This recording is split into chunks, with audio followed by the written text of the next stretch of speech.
নমস্কার, আপনারা নিশ্চয় সুস্থ আছেন, ভালো আছেন।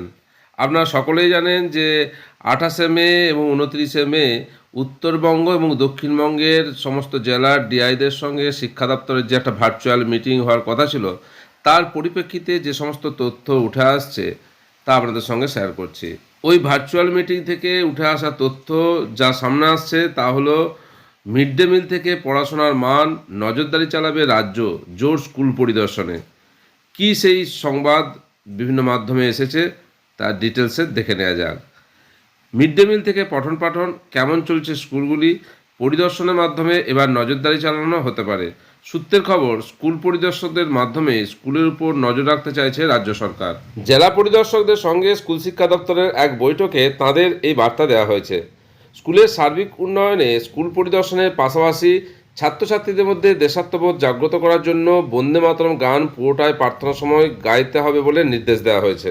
স্কুল শিক্ষা দপ্তর সূত্রের খবর, অনলাইনে জেলা স্কুল পরিদর্শকদের সঙ্গে শিক্ষা দপ্তরের যে বৈঠক ছিল সেই বৈঠক থেকে জানা যাচ্ছে গ্রীষ্ম অবকাশের পর স্কুলগুলি 1 জুন থেকেই খুলে যাচ্ছে এবং 1 জুন থেকেই অর্থাৎ স্কুল খোলার দিন থেকেই প্রার্থনার সময়ে প্রথমে বন্দে মাতরম গান গাইতে হবে পুরোটি এবং পরে জাতীয় সঙ্গীত গাইতে হবে।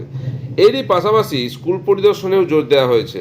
সূত্রের খবর, খাতায় কলমে নিয়ম থাকলেও বহু ক্ষেত্রে স্কুল পরিদর্শনের ঘাটতি চোখে পড়ছিল।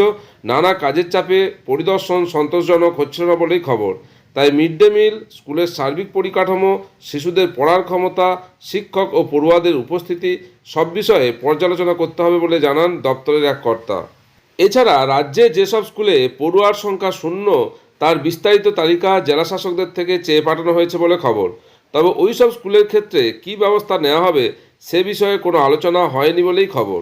একাদশ ও দ্বাদশ শ্রেণীর বহু পড়ুয়া ভাষা ও সাহিত্যের বই পায়নি, আলোচনা হয়েছে সেসব নিয়েও। অবসরপ্রাপ্ত শিক্ষকদের পেনশন নিয়েও আলোচনা হয়েছে বলে খবর। দপ্তরের তরফে জানানো হয়েছে জেলা স্কুল পরিদর্শকদের অফিস থেকে এই সংক্রান্ত কোনো কাজে অর্থাৎ পেনশন সংক্রান্ত কোনো কাজে অহেতুক দেরি করা যাবে না। দ্রুততার সঙ্গে পেনশনের সব কাজ সেরে ফেলার নির্দেশ দেওয়া হয়েছে। স্কুল পরিদর্শনের মাধ্যমে নজরদারি এবং দ্রুত সমাধানে জোর দিতে চাইছে সরকার।